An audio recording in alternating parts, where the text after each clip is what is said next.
Terakhir, dia menyebarkan fitnah, tidak kapok-kapok dan tidak punya malu menyebarkan fitnah lagi. Dia mengatakan dalam waktu dekat Anies Baswedan akan dijadikan tersangka kasus Formula E di KPK. Padahal KPK masih dalam tingkat penyelidikan. Jadi Denny Indrayana jangan memframing di ruang publik, meramaikan terlebih dahulu seolah-olah nanti Anies akan dijadikan tersangka. Ini adalah strategi playing victim, strategi merasa dizolimi. Padahal bukan penzoliman. Kalaupun nanti KPK akhirnya menetapkan Anies Baswedan sebagai tersangka, itu hasil kajian, hasil penyelidikan, hasil gelar perkara yang dilakukan di KPK.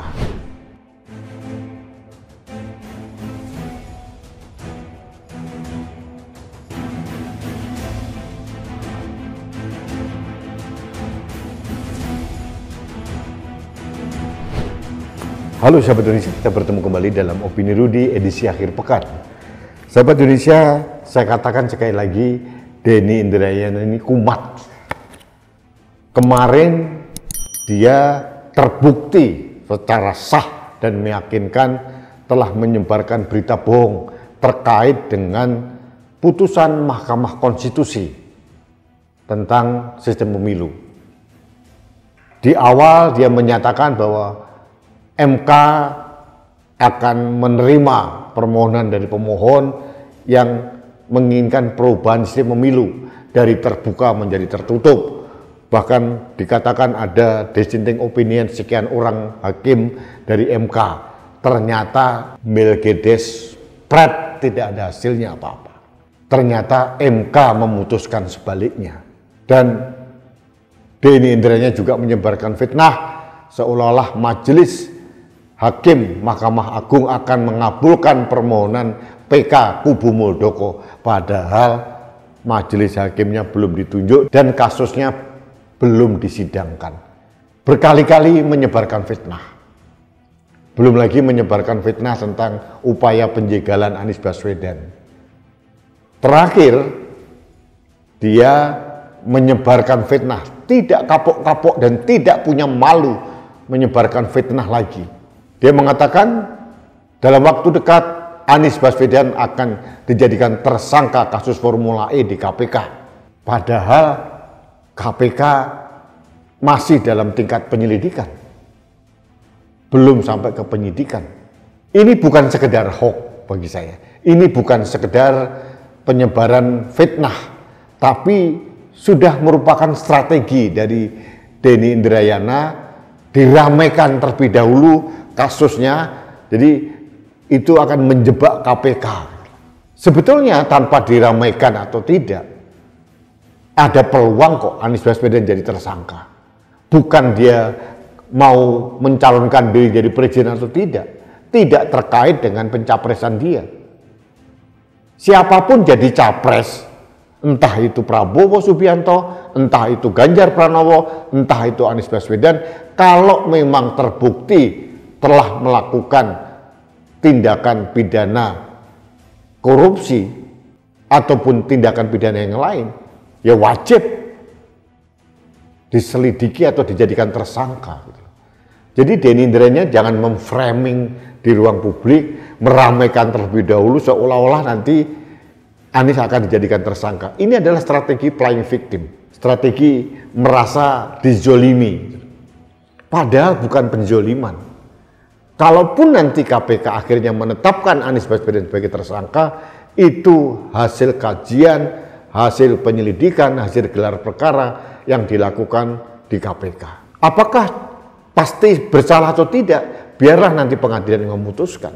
Tapi hak dari aparat penegak hukum dalam hal ini KPK untuk menetapkan seseorang menjadi tersangka atau tidak. Jangan di-framing, diramaikan, playing victim. Ini strategi baru dari kelompok-kelompok mereka ini.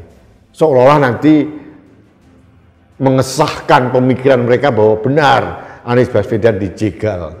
Seperti kasus Johnny G. Plate dan Syahrul Yassin Limpo, itu juga sama. Diedarkan, akan jadikan tersangka dan sebagainya. Ini adalah penzoliman, ini politisasi. politisasinya di mana? Penyelidikan dan penyidikan dari Kejaksaan Agung terkait dengan indikasi korupsi di Kominfo sudah berjalan jauh-jauh hari sebelum hiruk-pikuk Pilpres. Kalau sekarang menjelang tahun politik, tapi di sisi lain ada kenyataan bahwa Johnny G. Plate terindikasi korupsi, masa harus dibiarkan? Sekarang Syahrul Yassin Limpo diperiksa, ada indikasi dia akan juga terlibat meskipun belum ditetapkan. Masa juga harus kita mengerti bahwa kita mengesahkan korupsi, jangan kita teruskan kasusnya, nanti jangan sampai ada image pemerintah menzolimi Nasdem. Upaya penegakan hukum itu bukan upaya pemerintah. Ada aparat hukum yang bertugas untuk itu. Ada kepolisian, ada kejaksaan, ada KPK. Hanya kebetulan Johnny G. Plate, Syahrul Yassin Limpo itu adalah kader Nasdem. Nah, salahnya di mana? Salahnya penegakan hukum atau di Nasdem? Sahabat Indonesia bisa mendengarkan secara cermat kasusnya dan menganalisa secara mandiri. Kalau menurut saya jelas, siapapun dia dari partai manapun kalau terindikasi korupsi, ya sikat habis. Seperti dulu, Menteri Sosial Yuliari Batubara itu dari PDIP, partai yang berkuasa. Manakala itu terbukti korupsi, disikat juga, akhirnya jadi tersangka dan sekarang dihukum. Apakah berarti aparat penegak hukum menzolimi PDIP? Nggak ada hubungan. Zaman pemerintahan SBY ada 5 menteri yang dijadikan tersangka kemudian divonis. Apakah berarti aparat penegak hukum atau KPK menzolimi Partai Demokrat? Padahal waktu itu dia berkuasa, tidak juga. Jadi jangan diambil kesimpulan yang terlalu gegabah. Dan jangan juga publik kembali terperdaya oleh rumors yang dihembuskan oleh Denny Indrayana. Jadi saya juga bingung juga dengan apa yang dikatakan oleh Sudirman Said. Dia mengatakan, wah Denny Indrayana ini kan akademisi, guru besar, tidak mungkin menyebarkan berita bohong, pasti ada dasarnya. Saya heran, apakah Sudirman Said tidak mengikuti pemberitaan akhir-akhir ini ya? Bagaimana rumors atau fitnah yang dihembuskan oleh Denny Indrayana terkait sistem pemilu di MK dan bagaimana putusan MK. Ini kan berbanding terbalik 180 derajat. Masih membela Denny Indrayana, aneh Sudirman Said. Saya justru mengapresiasi elit dari Partai Nasdem, Ahmad Syaroni. Dia mengatakan dengan baik, Denny Indrayana jangan bikin gaduh lagi. Itu bagus. Karena apa? Apa yang disampaikan oleh Denny Indrayana berpotensi menciptakan kegaduhan. Terkait dengan sistem pemilu, akhirnya fitnah atau rumor yang dihembuskan Denny Indrayana terbukti dimakan mentah-mentah oleh Susilo Bambang Yudhoyono, akhirnya melahirkan narasi yang akhirnya salah juga karena dasar masukannya salah. Jadi sahabat Indonesia, mari kita cerdas dan mari kita menolak rame-rame dan mari kita melihat siapa sosok Denny Indrayana. Ada bukti bahwa dia sudah menyebarkan rumor dan menyebarkan fitnah. Kita menunggu saja laporan terhadap Denny Indrayana terkait dengan putusan sistem pemilu di MK. Mudah-mudahan terbukti dan orang ini tidak asal ngomong, asal jeplak seperti Tenayang atau ahli nujum yang bisa melihat masalah ini paling hebat dibandingkan yang lain. Bagi saya harus ada pembelajaran dan harus ada efek jera. Jangan sampai siapapun dia itu bisa menciptakan kegaduhan di ruang publik dengan seenak udelnya saja. Jadi saya hanya mohon kepada aparat penegak hukum, Denny Indrayana ini harus diproses. Kalau tidak ya seperti sekarang ini, dia merasa kepedean. Sudah terbukti salah untuk kasus sistem pemilu di MK, masih juga menciptakan rumor ketersangkaan Anies di KPK. Nanti kalau terjadi bahwa memang Anies jadi yang tersangka, dia akan tepuk tangan, menepuk dadanya.